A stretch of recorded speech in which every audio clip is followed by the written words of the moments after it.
कामयाबी के पीछे मत भागो, काबिल बनो, कामयाबी तुम्हारे पीछे झक मार कर आएगी। हेलो फ्रेंड्स, मैं HR Vishwakarma from HR academy Dhanbad. और आज के टॉपिक में हमारा मुद्दा होगा वर्मा समिति। वर्मा समिति मूल कर्तव्यों को टॉपिक के अंतर्गत बताने वाले हैं, इस पर ध्यान देंगे। कहा जा रहा है कि नागरिकों के मूल कर्तव्य संबंधी वर्मा समिति 1999 में ये समिति आई थी। जैसे अगर मैं पूछूं सोन सिंह समिति वो किससे रिलेटेड, मूल अधिकार से या नीति निर्देशक से, तो मूल कर्तव्य से। वो कब आया? 1976 में। लेकिन अगर मैं पूछूं वर्मा समिति किससे रिलेटेड, मूल अधिकार या निर्देशक से, तो मूल कर्तव्य से, और 1999 में रिप्रेजेंट हुआ। तो कहा जा रहा कि वर्मा समिति ने कुछ मूल कर्तव्यों की पहचान और उनके क्रियान्वयन के लिए कानूनी प्रावधान को लागू करने की व्यवस्थाएं की। बात समझिए, ध्यान से सुनिए। वर्मा समिति में क्या रखेंगे, वो चीज़ बात पे फोकस करना कि सोन सिंह समिति ने क्या बातें रखी, वर्मा समिति ने क्या बातें रखी, किससे रिलेटेड रखी। तो ये तो आपको याद होगा कि मूल कर्तव्य से रिलेटेड है। तो और इसमें क्या किया, तो मूल कर्तव्यों की पहचान और उनके क्रियान्वयन के लिए कानूनी प्रावधान को लागू करने की व्यवस्था की। समझ में आ गया क्या कहना चाह रहे हैं? तो वर्मा समिति की टिप्पणी में क्या देखने को मिला? कर्तव्य की पहचान करो, क्रियान्वयन करो और कानूनी प्रावधान को लागू करने की व्यवस्था किया जाए। वे निम्नलिखित थे। क्या क्या है भैया व्यवस्थाएं? तो पहला, राष्ट्र गौरव अपमान निवारण अधिनियम 1971।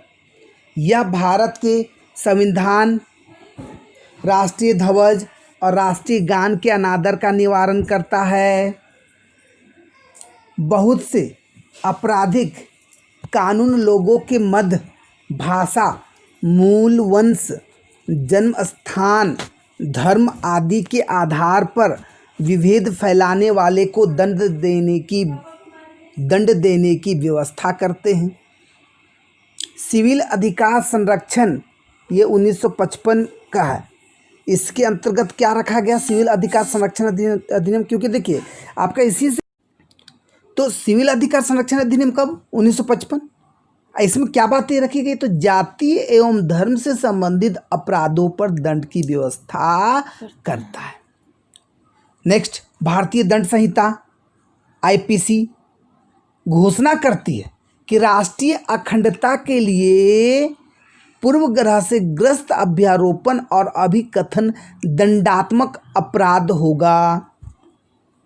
नेक्स्ट, विधिविप्त क्रियाकलाप निवारण अधिनियम 1976 किसी सांप्रदायिक संगठन को गैर कानूनी घोषित करने की व्यवस्था करती है।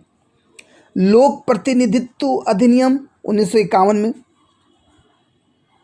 भ्रष्टाचार में संलिप्त, धर्म के आधार पर मत मांगने, लोगों में धर्म, जाति, भाषा के आधार पर विभेद बढ़ाने वाले संसद सदस्यों एवं राज्य विधानमंडल सदस्यों को अयोग्य घोषित करने की व्यवस्था करता। तो देखिए इसमें क्या बोला गया, ध्यान दीजिए, यही तो होता भी है। लोक प्रतिनिधित्व अधिनियम के अंतर्गत क्या बोला गया? जो भ्रष्टाचार में ये होते हैं, लीन होते हैं, धर्म के आधार पर वोट मांगते हैं, धर्म, जाति, भाषा के आधार पर भेदभाव बढ़ाते हैं, तो ये सब जितने भी संसद सदस्य होंगे या राज्य विधानमंडल सदस्य होंगे, इनको अयोग्य घोषित करने की व्यवस्था होनी चाहिए। ये सब टिप्पणी कौन कर रहे हैं? वर्मा समिति के अंतर्गत की जा रही है। वन्य जीव संरक्षण अधिनियम 1972 में दुर्लभ और लुप्त प्राय प्रजातियों के व्यापार पर प्रतिबंध लगाता है। आप देखोगे क्या लगातार बाघ के छाल को बेचे जा रहे थे, हाथियों के दांत को बेचे जा रहे थे, तो क्या सब कानून बनाकर प्रतिबंध लगाया गया या नहीं? नेक्स्ट, वन संरक्षण अधिनियम 1980 वनों की अनियंत्रित कटाई एवं वन भूमि के गैर वन उद्देश्यों के लिए इस्तेमाल पर रोक। तो देखिए कहीं ना कहीं अगर आप देखोगे ना, तो ये पॉलिटी तो हम पढ़ रहे हैं, कहीं ना कहीं आप EVS पर होगे तो वहाँ पर भी कहीं ना कहीं आपको ये सब सहयोग मिलेंगे। तो वर्मा समिति की टिप्पणी पर सबसे पहले आपने क्या देखा, एक बार री कर लीजिए।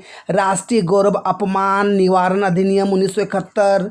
अब क्या है भैया, फिर से वीडियो को री कीजिए और देखिए। दूसरा बोला गया बहुत से आपराधिक कानून लोगों के पर फोकस किया गया। थर्ड है सिविल अधिकार संरक्षण अधिनियम 1955। अब क्या है 1955 सिविल अधिकार संरक्षण अधिनियम, देखिए। नेक्स्ट भारतीय दंड संहिता आईपीसी। नेक्स्ट विधि वित्त क्रियाकलाप निवारण अधिनियम 1976। नेक्स्ट लोक प्रतिनिधित्व अधिनियम 1951। नेक्स्ट वन जीव संरक्षण अधिनियम 1972 और लास्ट वन संरक्षण अधिनियम 1980। तो आप देखिए, आप बैठिए, पढ़िए, बार बार उसको सुनिए, लिखने का काम कीजिए। इस तरह से आप अपनी बातों को आगे बढ़ाएंगे और आगे के लिए बने रहेंगे। धन्यवाद।